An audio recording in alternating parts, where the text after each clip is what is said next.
Hi, it's Ashleigh from Sweet Dreams Bake Shop, and welcome back to my channel where I make cake and cookie decorating tutorials as well as give a lot of baking business advice. So whether you're a beginner or further along in your journey as a baker selling products to the public, this video is going to walk you through my process of naturally raising my prices and why and how this progression took place. So let's get into it. So my starting prices when I sold my very first cookies were $2.50 each Canadian, and there was no minimum orders. I felt like this was an appropriate amount considering my incredibly limited ability. My time wasn't really accounted for as it took me hours and hours to complete a simplistic bouquet made of cookie hearts. It wouldn't have been fair for me to charge more than that in my opinion, and even reflecting all these years later, I still do believe this to be true, despite the fact that I invested a lot of time into creating my products. Since a lot of home bakers and even owners of bakery storefronts are often self-taught, I took this period of time into stride as my self-appointed apprenticeship. You don't usually get paid the big bucks to complete an apprenticeship, but you sure do learn a whole lot. And I was learning how to deal with customers, sticking to my timelines, which were sometimes way too tight, all while learning how to actually decorate cookies properly. A few months down the road, and I was doing significantly better. My cookies were more presentable, though I still had bad habits like not using piping bags for detailed work. I was still trying to cut costs down as much as possible because, like a lot of you, I was still just starting out and my investment into the business was a lot more than I was getting out of it. My mom would often ask me, "Are you even making any money doing this?"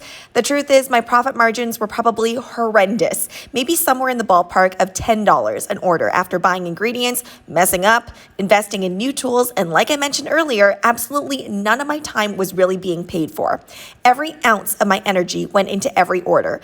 I stressed most of the time. There was no such thing as an easy order for at least a year because there was always someone requesting something different or new that I hadn't done yet.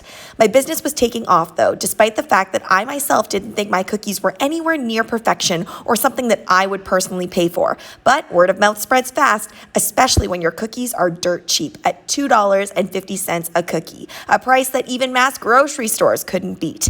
And the one skill that I had mastered was being able to write super neatly, and that was good enough for my customer base. In those first couple years, it seemed that all anybody wanted was some sort of character cookie with their son or daughter's name all over it. And that's still popular now, but I definitely see more of a shift with that. So you're probably wondering, okay, so when did you actually start to raise your prices and why?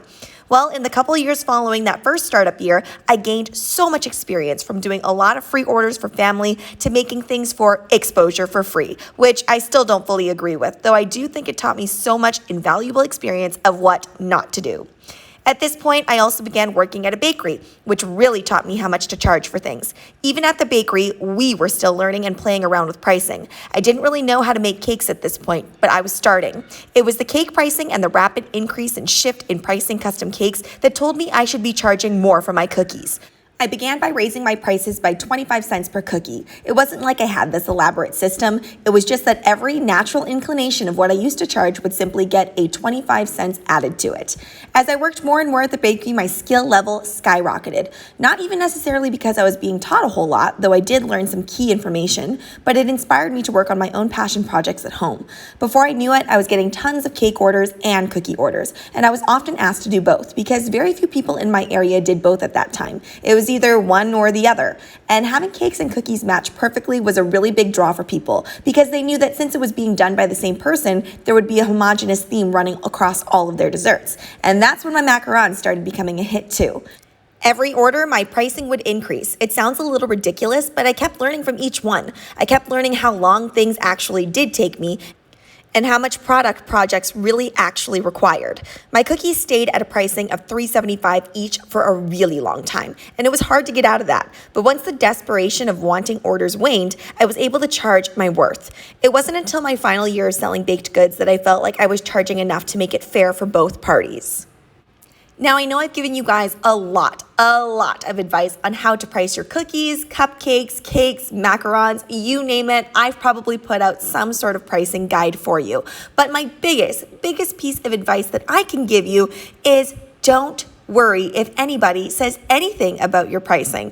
I get a lot of comments and questions on my channel about people being worried that they're going to lose customers if they raise their prices.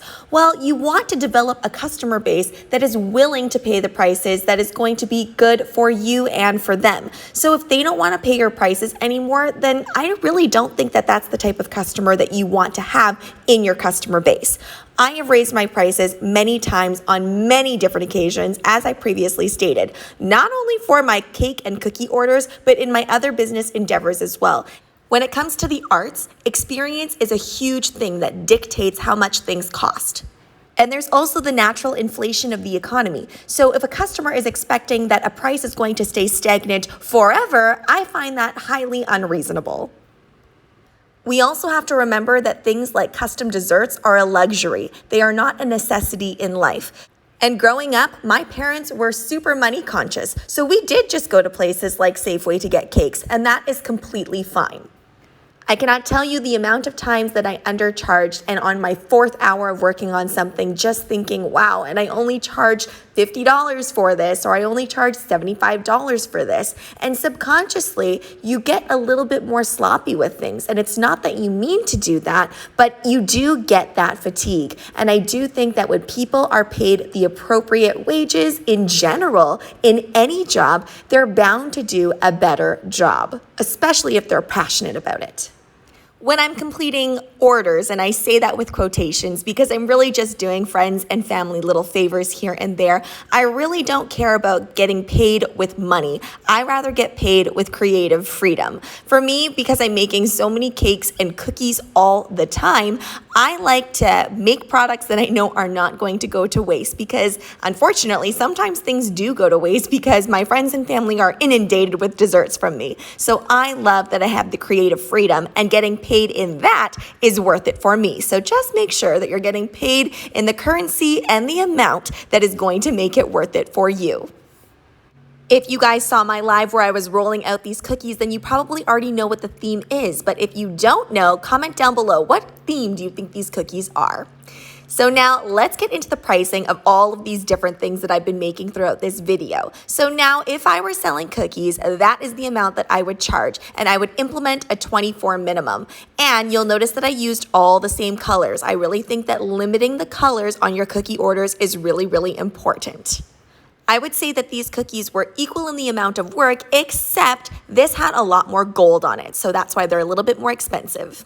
And for my cupcakes, that is what I would charge. And if you're wondering, what does stock versus custom mean? Well, stock order means that I just always have these on hand, so there's no minimum orders implemented. But if it's a custom order, then I would make sure to implement a 24 minimum. Thanks so much for watching, guys. Don't forget to like, share, and subscribe so you can be part of the Sweetie fam. Right now, I'm uploading weekly, so make sure you hit that notification bell so you know when I upload. Also, be sure to comment, request, or ask a question. I love hearing from you guys.